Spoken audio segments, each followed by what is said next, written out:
It was such a measly thing, a simple drink of water. Something most people, even in the periphery, would have taken for granted. But in that moment, Bryce would have given anything for a simple cup of cool, clean, untainted water. He had no idea how long he had been walking. It must have been days, but on the planet he had been sent to, he had not bothered learning how long the solar cycle was, so tracking the passage of time in that manner was useless. The sun crawled across a wan, tourmaline sky with the urgency of a tortoise, taking its time, enjoying the scenery of the vast, sparsely broken savanna below it like a spheroid tourist on their first sightseeing venture of Canopus.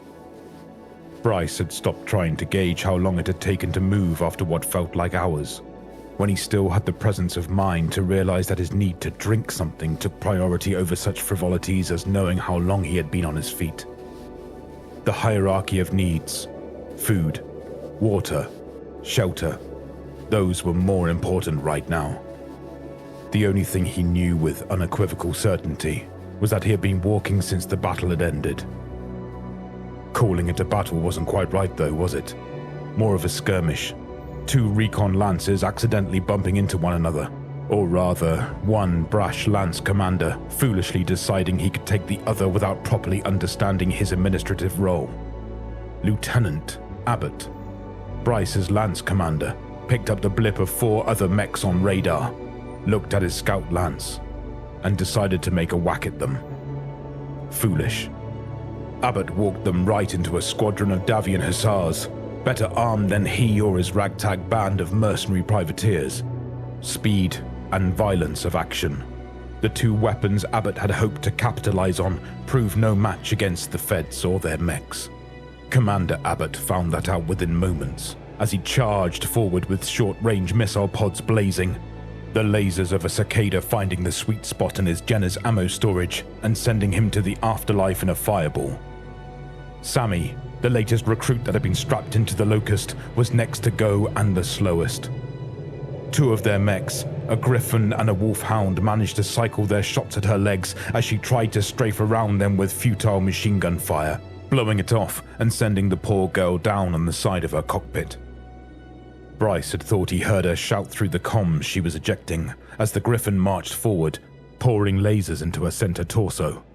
But in the chaos he wasn't sure.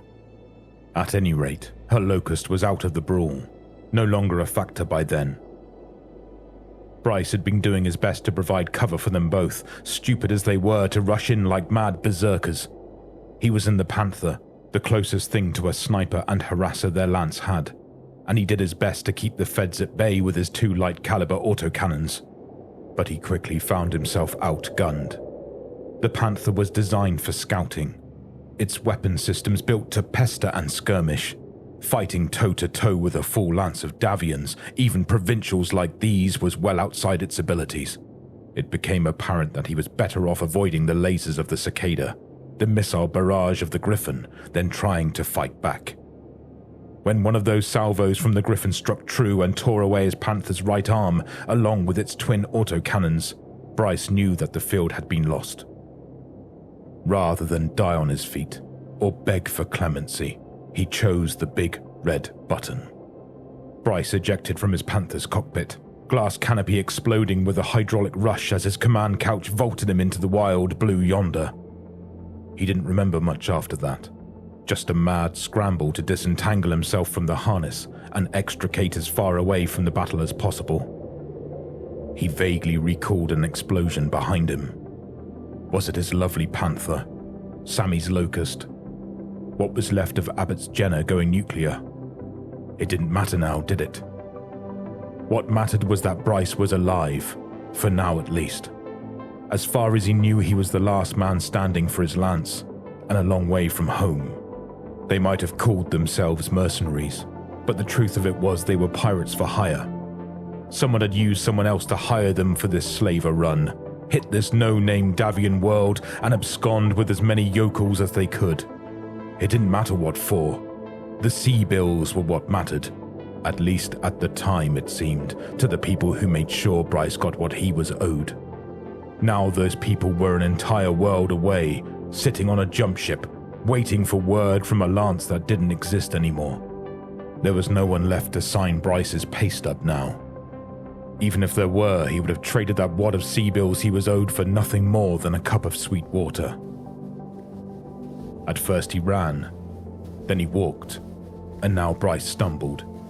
He had gone so far that the smoke from their altercation had changed from an oily black smear to just a wisp in the far rearward distance.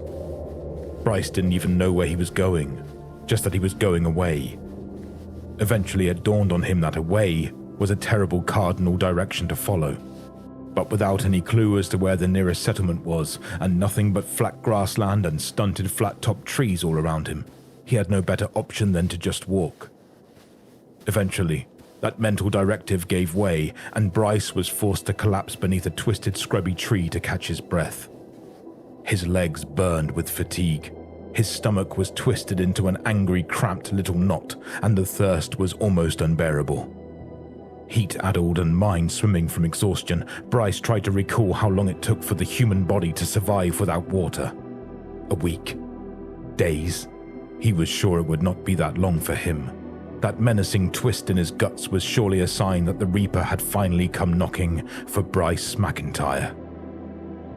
Until he opened his eyes and saw in the distance, circling black forms in the middle distance above. Birds. The first sign of life he had seen in this bedeviled landscape since his life as a merc had ended. Birds meant food, and possibly even water. It was a long shot, Bryce knew, but it was the only one he had. Stumbling to his feet, the dispossessed Mechwarrior climbed up and, nearly falling back over, staggered in the direction of the lazily circling flock. It must have taken him hours, but the vague promise of something which might save his life urged him on. And for his final, tenacious push, Bryce found his absolution. His pot of gold at the end of the rainbow. Precious, life-giving water. The flock of birds he had followed were ugly, bare-headed creatures, almost as tall as he was and cloaked in dark, scruffy wings. Their beaks spear tips, almost as long as his forearm, and they regarded him as nonchalantly as if he didn't even exist. But Bryce didn't care. They had led him to his salvation.